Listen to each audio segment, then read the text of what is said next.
NEO is approaching its 10th-year anniversary, and while still in a bear market ranging around its all-time lows, many are wondering if it will go back up in the future, or if it is just a dead project.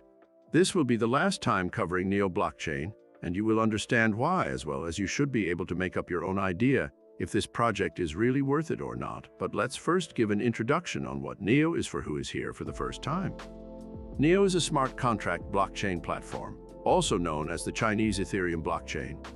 This because they are similar, and because back in 2014 it was one of the few competitors it had. The industry was much smaller, and NEO was one of the top 5 most capitalized blockchains, not much smaller compared to Ethereum. In 2018, NEO reached a significant large market capitalization of almost $10 billion, against Ethereum's one of $120 billion. Meanwhile, in the present, NEO is not even in the 50 most capitalized projects anymore. NEO blockchain uses a consensus mechanism called Delegated Byzantine Fault Tolerance, and it is a proof-of-stake network powered by their native digital currencies. NEO is the first ever founded Chinese blockchain created by Dahong Fei and Eric Zhong in 2014. Initially, it was called Ant Shares. It then rebranded to NEO in 2017.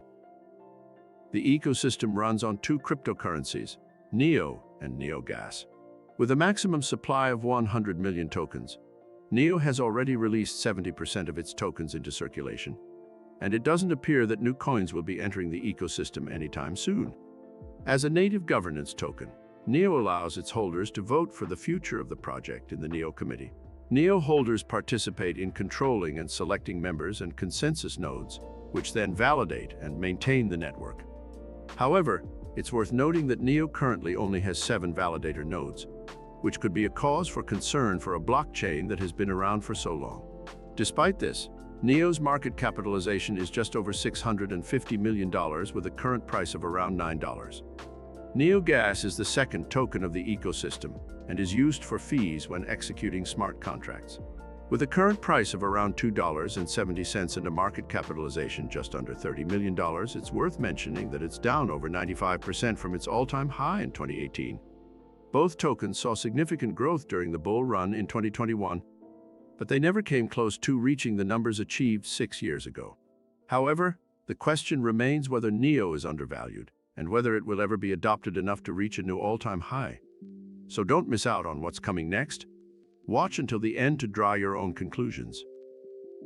Undoubtedly, the ecosystem has witnessed significant development in recent months.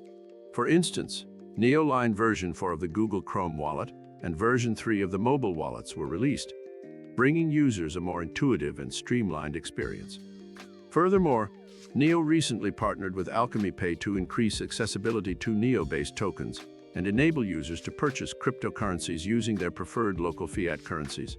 Additionally, they launched NEO Chat, a new address-to-address instant chat application built to facilitate private social interactions in Web3 with end-to-end encryption. However, the most significant upgrade that the NEO ecosystem is currently experiencing is the launch of NEO 3, which went live on mainnet in August 2021. While the migration is still ongoing, it's worth mentioning that it was supposed to be completed 3 years ago according to their roadmap. This new blockchain is expected to ensure highly smooth operations for larger-scale systems, and both versions are currently running until the migration is complete. NEO's price performance in recent years is a topic of concern, and there are several reasons for it. Firstly, its development appears to be sluggish, and its adoption rate is alarmingly low, with only 135,000 wallets currently in use. Furthermore, the top 10 holders of NEO tokens own almost 89% of the total supply, while the top 100 addresses hold nearly 95%.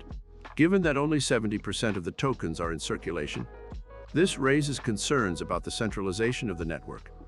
The fact that NEO token holders have the power to decide on the future of the blockchain and select validator nodes only exacerbates the issue of centralization. This is the opposite of what we want to see in a decentralized blockchain network. Despite being open source, NEO often appears to be more like a private blockchain. In addition, decentralized applications built with smart contracts on the network are slow to develop, which specifically limits its potential for decentralized finance compared to other blockchain ecosystems. Another concern is NEO's dual token mechanism, which may dilute interest and complicate its adoption. Finally, While other blockchains have thousands of validator nodes to increase decentralization, Neo has only 7 validators, which are typically nodes with a large amount of tokens. This not only emphasizes its centralization, but also makes it more vulnerable to attacks, as there are only 7 points of failure. In conclusion, Neo's current state raises several concerns, including its slow development and adoption rate, centralization, and vulnerability. But what do you think?